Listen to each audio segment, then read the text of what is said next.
Hi, my name is Carol from Provident Credit Union. Thank you for joining us today. For today's webinar, we'll be discussing the first step to finding the money you need for college. This webinar is being recorded. All participants have been muted, so please use the Q&A box for any questions. All attendees will receive a follow-up email with today's recording and presentation deck within a week. Your presenter today is Jeff Lackey. He is the Director of Relationship Management at Sallie Mae. And with that, I'd like to now hand it off to Jeff. Welcome, Jeff. I appreciate it, Carol. Thank you very much. And thanks everyone for attending today. It's really great to see folks that are interested in pursuing higher education, or at least looking into some of the ways that we can fund higher education. Hopefully, after this presentation, I know that there's sometimes a perception out there that it can kind of be a bit scary, looking at various different options, trying to sort things out. Hopefully, after this presentation, hopefully the takeaway that you'll have is that the FAFSA, which we'll be focusing primarily on today, will do a large percentage of that legwork for you. So, having said all of that, what we will do today is we're going to basically be talking about the FAFSA. And then what are some of the times, the deadlines, and such like that. We'll also be talking about when to get started. And then we'll kind of dig in further. We'll kind of go over some of the naming conventions and considerations. And the reason why we bring that up is that we're going to be starting into, or as you start into the college experience, you're going to be starting into a lot of naming conventions and a lot of acronyms. There's going to be terms that are used and bantered about, and sometimes financial aid professionals sometimes forget that prospective students and families, this is their first introduction to some of these acronyms and some of these terms. And so we just want to make sure that you're familiar with some of those terms so that if you do happen to hear financial aid professionals discussing and they forget to explain it on their side, or it just happens to be misplaced, you'll know what that is. And then lastly, we'll have a little bit of guidance on free tools and resources where you can get additional information. So basically, let's start into the FAFSA. The FAFSA is the free application for federal student aid. And obviously, it's known as FAFSA. And it's basically going to be the first step in applying for any federal, state, and sometimes institutional aid. And it's perhaps the most important form that you're going to fill out to determine your financial aid eligibility. And the FAFSA originally, or excuse me, officially opens on October 1st of each and every year. Sometimes the FAFSA might open a couple of days ahead of time, but Congress has a legislative rule that states that the FAFSA has to be open for the upcoming academic year by October 1st of every year. So, for those of you that are considering attending school in academic year 2026 through 2027, so for most people, that'll be starting next fall. The FAFSA is already open. It is open for you to be able to submit now if you wish. If you think that you may be wanting to attend college after the first of the year, so basically starting in January or February of 2026, then most schools are going to want you to fill out what is called the academic year 25-26 or academic year 2025-2026 FAFSA. Both of them are going to be available, and they're available out at studentaid.gov, and that's studentaid.gov again, and I'll have the link on the next slide here. But basically, essentially, you will have two FAFSAs to choose from, and they're going to ask which academic year you wish to apply for. So if it's for next year, next fall, you will be applying for academic year 26-27. It's really important that you complete the FAFSA as early as possible because some financial aid programs, they're basically offered on a first come, first serve basis. Some financial aid programs are, think of them as like an entitlement, meaning that is whenever you file the FAFSA, if you qualify for that aid, you will receive it. There's some things like the Pell Grant, for instance, are very similar to that. Many of your federal student loans that are available through the Department of Education, those, as long as you qualify, can typically get those anytime during the academic year. However, when you start looking at other federal aid, like the Supplemental Educational Opportunity Grant, when you start looking at various state aid programs, even though the FAFSA is a federal document, there are some state programs that utilize the information from the FAFSA in help in determining your eligibility. And same for the institutional aid offering. So basically, college and university scholarships and grants and whatnot sometimes we'll use information from the FAFSA as well to determine eligibility. The vast majority of state, some federal, most all state, and most all institutional financial aid programs are a finite amount of money, meaning that you have a certain dollar amount that you have the ability to award to students. And as soon as that runs out, it's done. Many colleges and universities have a policy that it is a first come, first served basis. So if your FAFSA's completed early and submitted and the school has it, then as they determine eligibility, if they've got money and you're eligible for a program, it will be awarded to you. The thing also too that I want to stress is that I'm assuming that there are a lot of prospective students and families that are on the call today, but this also applies for returning students. You are going to fill out the FAFSA each and every single year that you're in school. This goes for undergraduate years. It also goes for your graduate years. It goes for if you're attending a community college, a four-year public, or a four-year private university, or graduate/professional school. And so you would be filing the FAFSA for all of the years that you plan on attending higher education. So returning students, getting back to that, returning students, you do not get special consideration for certain types of aid. The policy is first come, first serve. So prospective and current students or returning students are all lumped into the same time deadline. So if you apply late, you could miss out on some funding options. So here are two things that the student and the parent need to do before you can start the FAFSA. And some of you might be saying, "Hey, wait a minute here. My parent, I'm hoping to be able to do this on my own." And we'll get to how you determine whether or not you will be a dependent student or an independent student in the next couple of slides coming up. But right now, currently, for this slide here, let's just go ahead and address that if you are a student or a parent, you're going to have to do a small little step before you can start the FAFSA. And what you need to do is you're going to need to create what is called an FSA account or Federal Student Aid account. And this was formerly called the FSA ID. And so if you happen to be a parent or if you are a returning student and you've already set up an FSA ID from last year or years prior, you are not going to have to set up a new FSA account. However, if you are new to the FAFSA process and never have done this before, or you are a parent and have never done it on behalf of your student before, you are going to need to set up an FSA account. The FSA account and the FSA ID are the same thing. They just simply changed names to try and make it less confusing.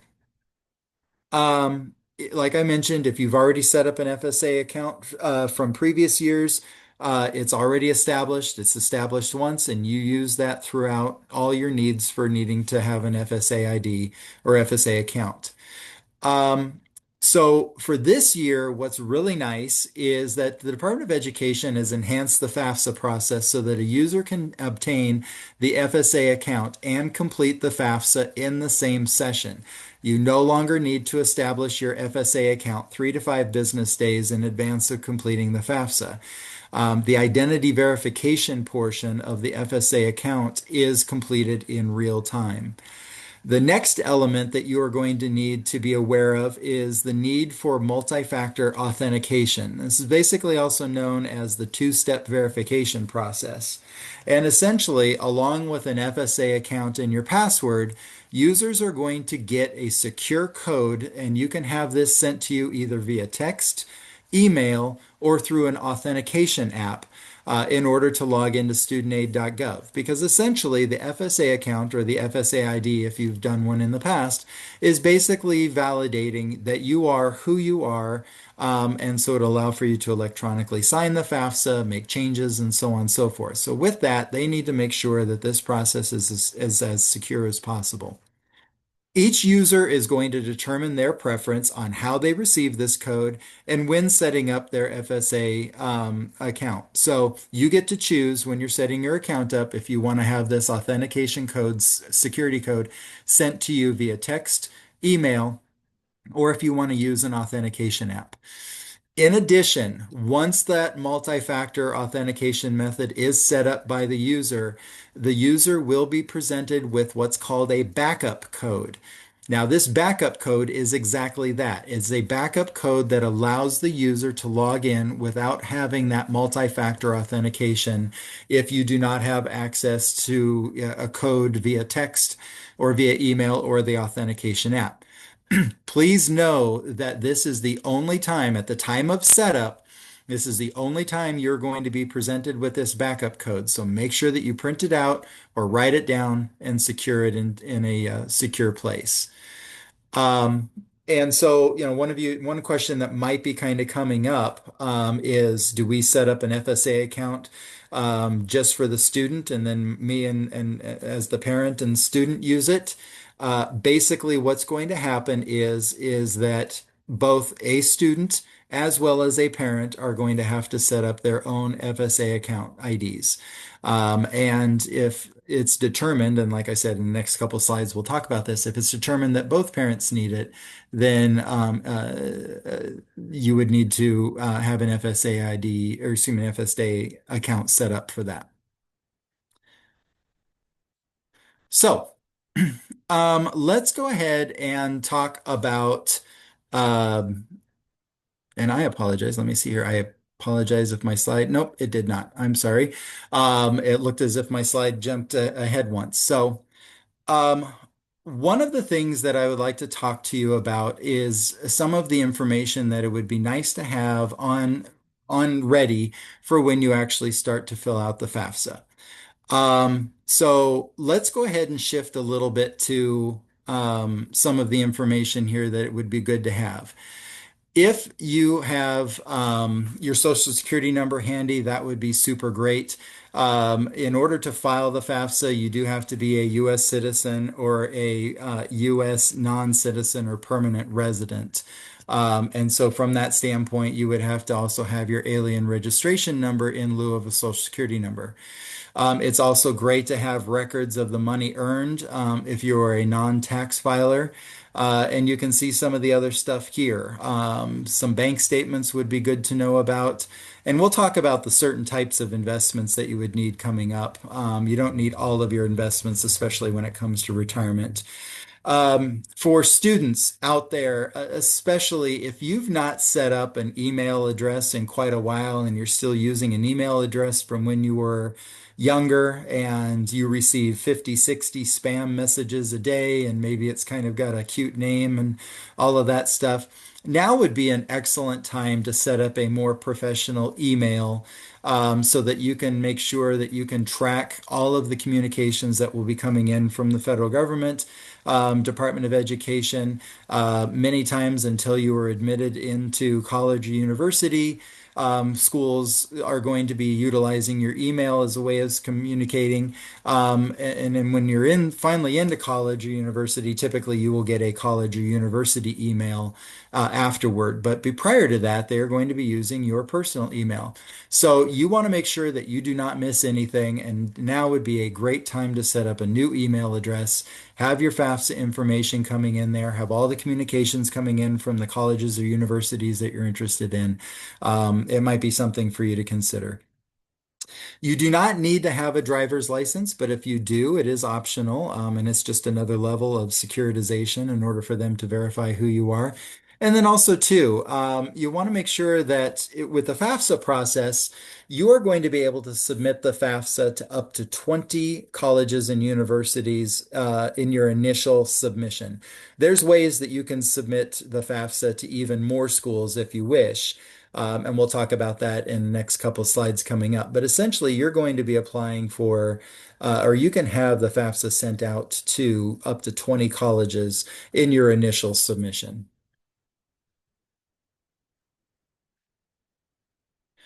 So one of the things that you are going to see here first is right up front, you are going to have information that is going to talk about whether or not you are the parent or the student.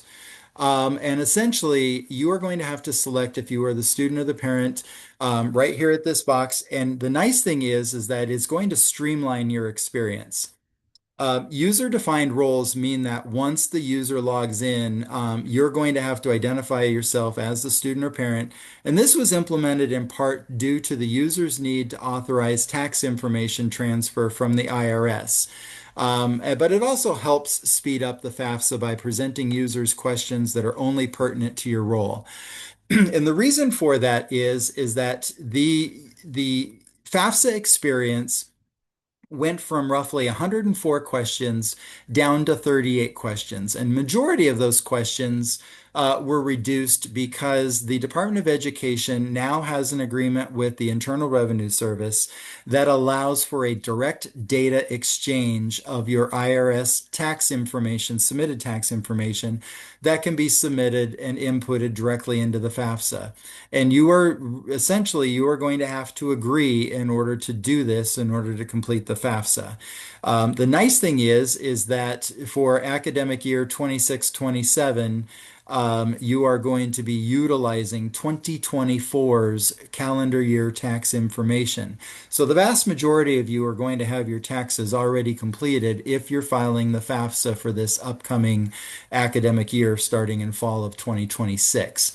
So essentially what will happen is when you first start into the FAFSA, you will identify and then you will agree to use what is called the FADDX, or the Direct Data Exchange Process, to transfer your information directly from the IRS over to your FAFSA. And obviously, the nice thing is because you have this user-defined role between the student and the parent, this user-defined role is required so that you can provide consent to use the financial information by the U.S. Department of Education from the IRS. And so keep in mind, that if you do not consent to this, you may still be able to fill out the FAFSA, but as far as being able to have your aid eligibility determined by a financial aid office, and the way that they do that is through what is called an index number. You are not going to be able to get that number if you don't agree to utilizing the FADDX tool to transfer your information. Now, the nice thing is, you may say to yourself, well, okay, well, as a parent, I don't mind using the tool, but I would really not like to have my son or my daughter see all of our financial information. So the answer to that is because you are defining who you are, the student or the parent, right at the beginning of the FAFSA. Part of the reason is that the Department of Education wants to keep that information separate. So your student will not see your parental financial information on the FAFSA, nor will the parent see the student's information on the FAFSA. That is kept separate. And that's the reason why they have user-defined roles at the beginning. So, I know that there are some folks out there that might be saying, wait a minute, I don't file taxes. Why do I need to provide consent? It kind of seems a bit odd. And it might seem that way, but there are situations where someone has a job and earns wages that are reported to the IRS through the employer, but the employer, the FAFSA filer, is not required to file taxes. Maybe they don't meet the minimum tax filing threshold. The FAFSA still needs that information, and the IRS will have it even without you filing taxes. So if you are working, but and you do receive maybe, let's say, a W-2, but you're not required to file taxes, the IRS will still have that information on file. So from that standpoint, you want to consider that you will still utilize and still agree to using the FADDX tool within the FAFSA.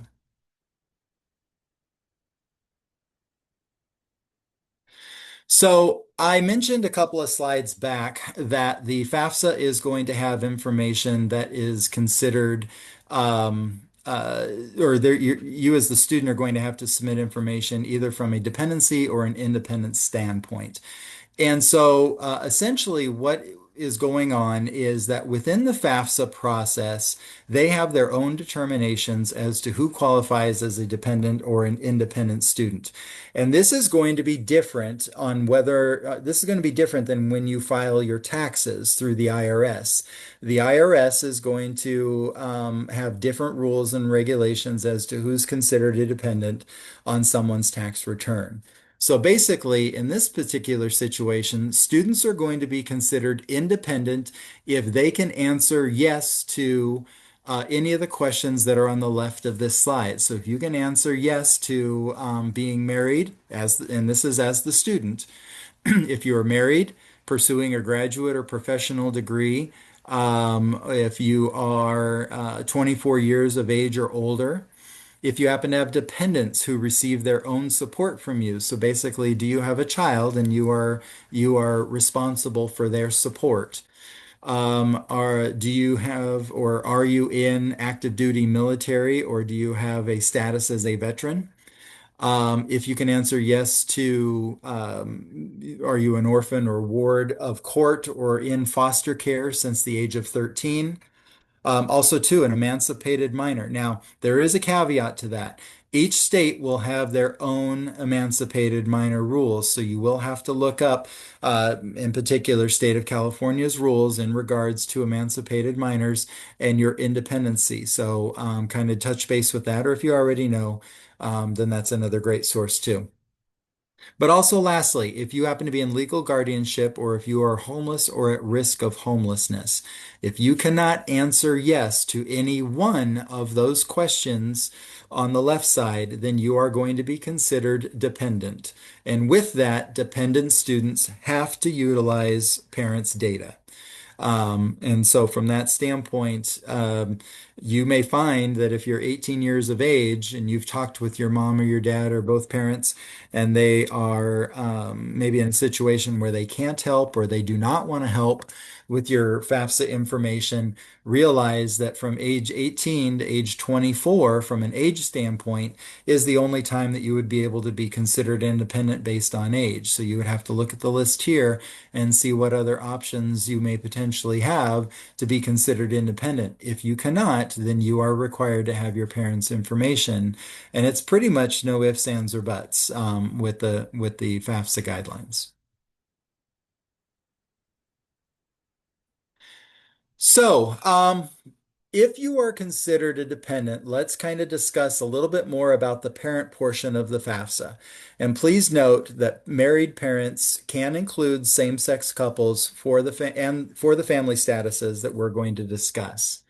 So, in this particular instance, two parents are going to be needed to provide their information on the FAFSA if the legal parents are married and they live with each other.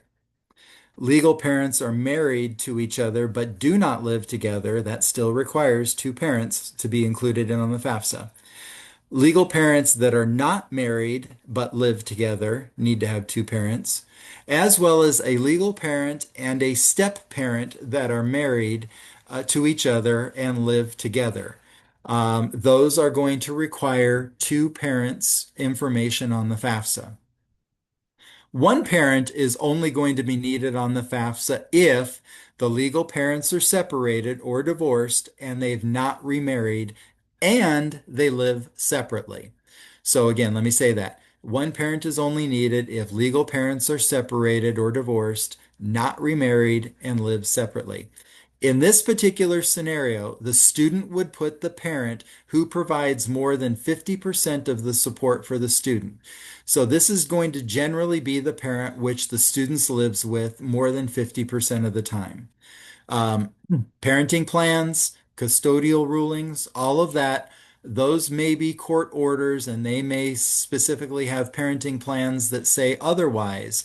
But if you are the parent that provides more than 50% of the support for the student, it might be in direct contradiction to a parenting plan or to custodial rights. So, from that perspective, you'll have to do a little bit of analysis and figure out if you, as the parent in the particular situation, provide more than 50% of the support. Lastly, the other way that you would only need one parent to file the FAFSA is in the unfortunate event if a parent is widowed or was never married. So, let's go ahead and outline some of the assets that are going to need to be reported on the FAFSA. And those of you that have had to fill out the FAFSA in previous years, you may notice that what's old is new again. Students and families no longer need to include small business information, and a small business is defined as less than 100 employees. You do not need to include the assets and the net worth. This also holds true as well for family farm assets and worth. So these changes were enacted as part of the One Big Beautiful Bill Act. So from that aspect, assets that do not need to be included on the FAFSA are your primary home. So basically, the home that you are living in does not need to be reported, nor do any of the personal possessions either in the home or that typically accompany the home, maybe potentially like a car, maybe a boat or something like that. And furniture, all of that clothing does not need to be included as assets on the FAFSA, nor do retirement savings. So any pensions or annuities, 401ks and such, 403bs, those do not need to be included on the FAFSA. Your small business assets or your family farm or family fishing assets and net worth do not need to be included either if it is defined as less than 100 employees. From a farm perspective, there's also an additional caveat. You need to have voting rights within the family farm. So essentially, you as the student or the dependent of a family that has a family farm, you need to make sure that that family does have some sort of voting right within the farm situation. For those other assets that you may potentially have, so think of like rental properties, land or second or summer homes, any types of trust funds, UGMA accounts or UTMA accounts, which are Uniform Gifts to Minors Act or Uniform Transfer to Minors Act. If you do have any of those will need to be reported. Any money market funds, mutual funds, CDs, any stocks, stock options, bonds, any other types of securities, any type of installment and land sale contracts, including any mortgages held on those. Commodities, for instance, will have to be listed as an asset. If you happen to have, if you're a parent and you have a 529 savings plan for your son or daughter, those will have to be reported on the FAFSA too as well. There is a slight, deviation as to how the calculation works, but the overall value of that 529 does need to initially be reported on the FAFSA. And then, of course, any Coverdell education savings accounts would need to be reported as well. So you may be asking yourself, what happens after I submit the FAFSA? Now, again, the FAFSA has gone from 104 questions down to 38 questions.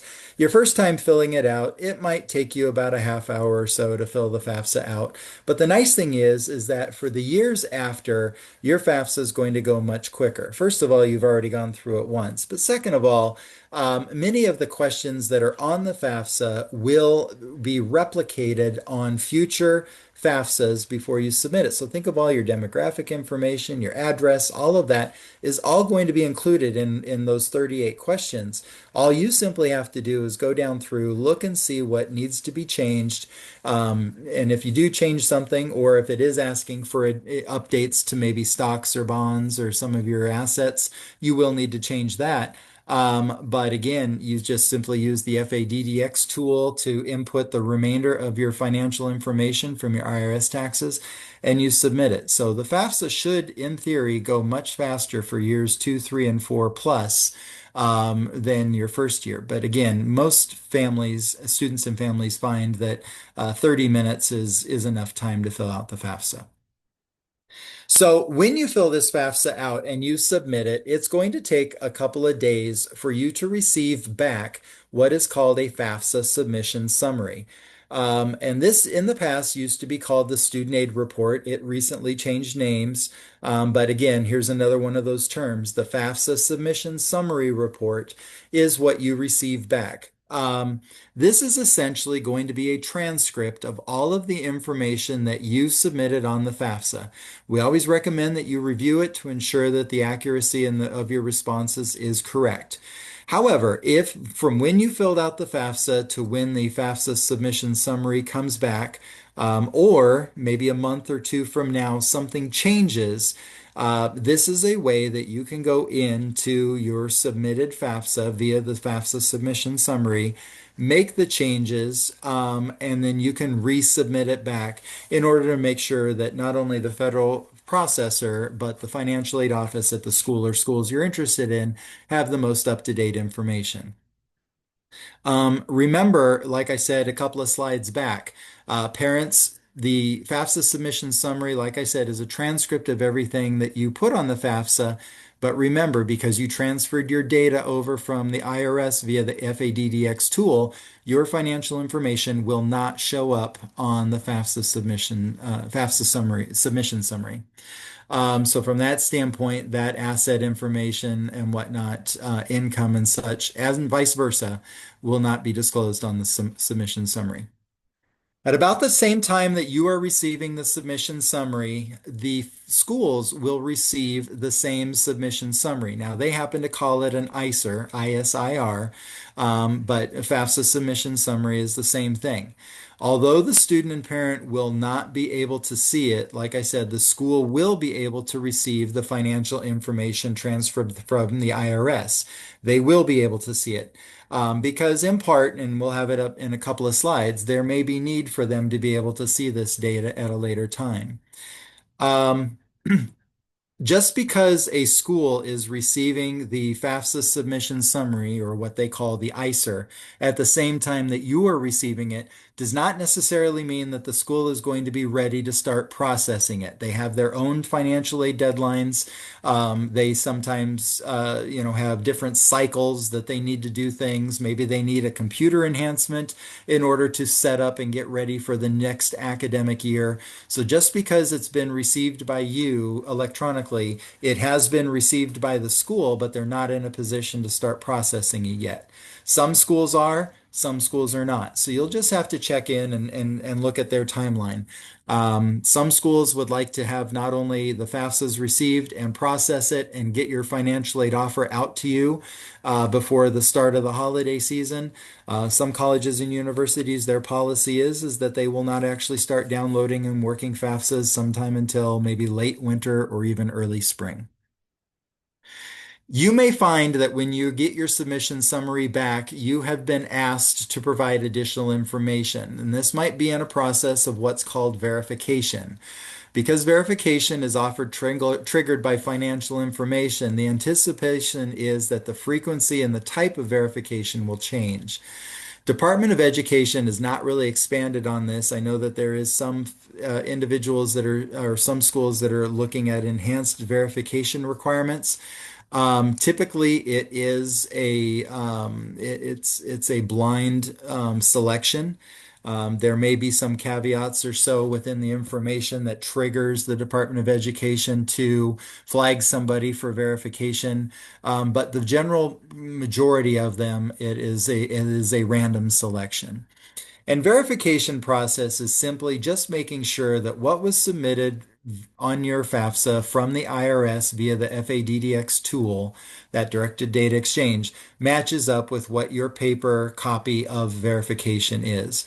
Or maybe they need to verify how many people are in your home, or maybe your enrollment history, for instance. Maybe I know sometimes students that are in the military, maybe they themselves or their spouses don't have the time to complete a degree or a certificate course of study at one particular college because they're constantly being moved.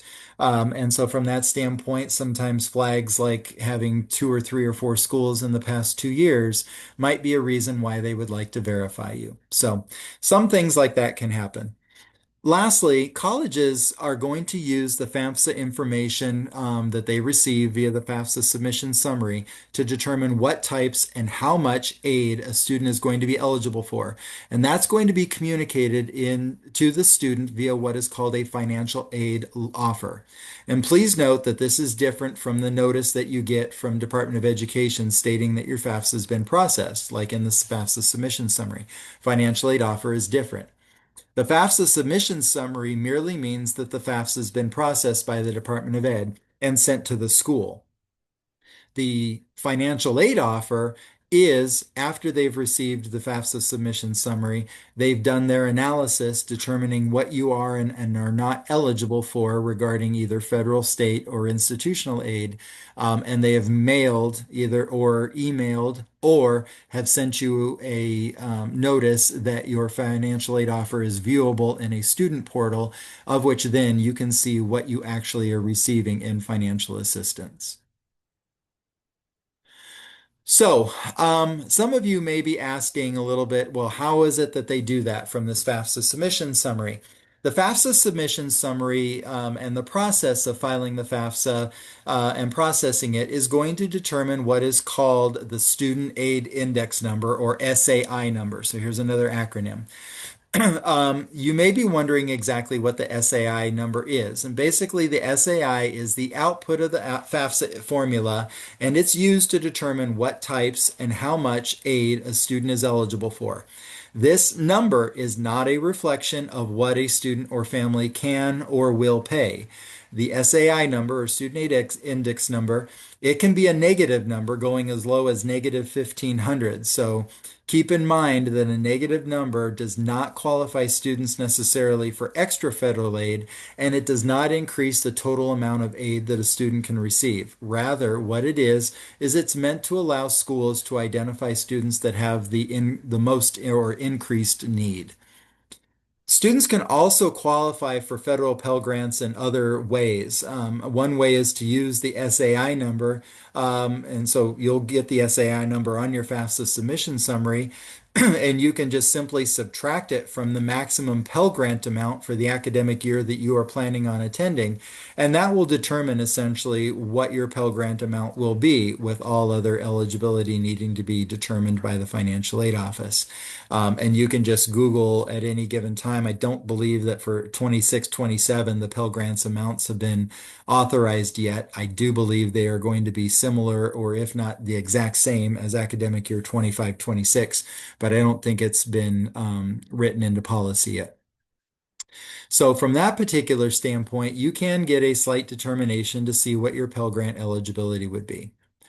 Lastly, family size is going to be asked on the FAFSA, but family size is based on the number of people claimed as exemptions on your tax form that you filed. And although that this is a field that also can be pulled directly from your tax forms via the FADDX, the FAFSA also does ask for family size in order to make sure that they can ensure accuracy. So essentially, they want to see that the numbering in your family matches up with the family size in the tax information that you filed.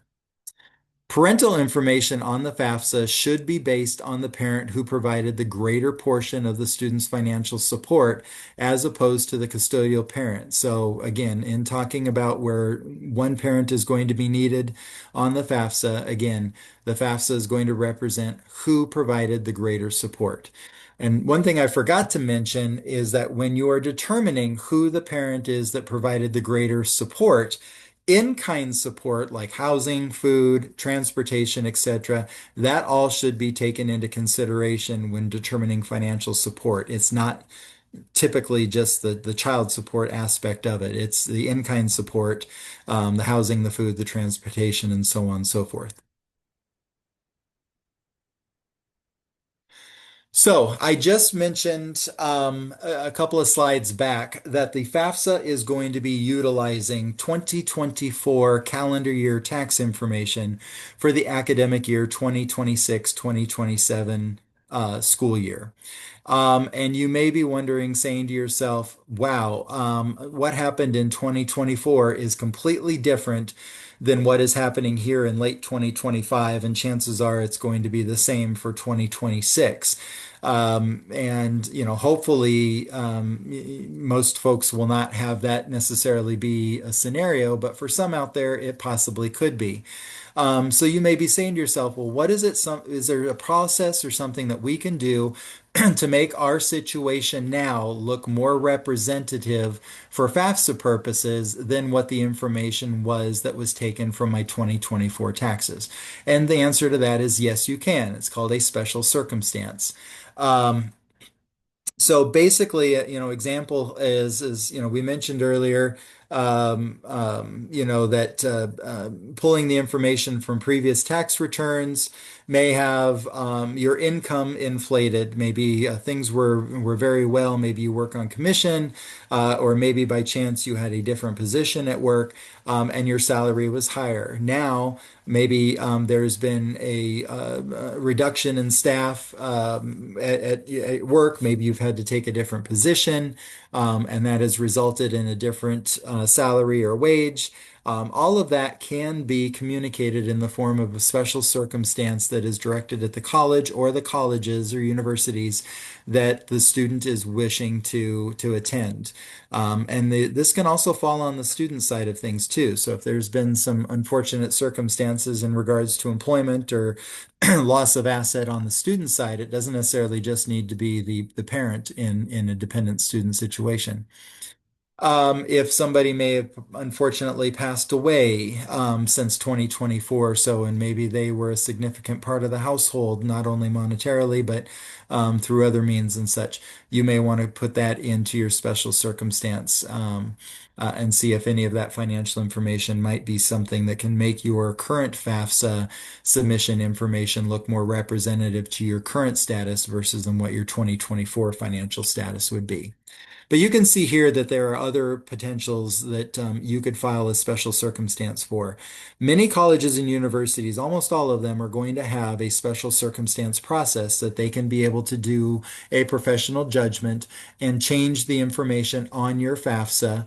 Thus, the reason why they need to see your income on the FAFSA, and why students don't see, parent information, parents don't see student information. Financial aid office sees both, just in case they do need to make a change so that they can resubmit the FAFSA to the federal processor, have the federal processor come back with a new student aid index number or SAI, and then they can change or modify the financial aid award based off of that.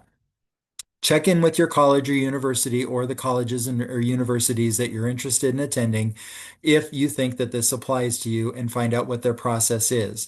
Some may just simply want you to file a letter explaining the circumstances. Some may want the letter as well as any potential receipts or some sort of documentation to prove that this happened to you. And then some schools may actually have a form or a process that you need to fill out. So certainly check with them to make sure that you understand what the process is. So in the home stretch here, we've talked a lot of information today. I want to provide you, I'm going to go ahead and stay on this slide for a few seconds here to allow for you to learn. If you want to learn more information about this and your college-bound journey, you can certainly visit Enrich, which is Provident Credit Union's free financial wellness center online.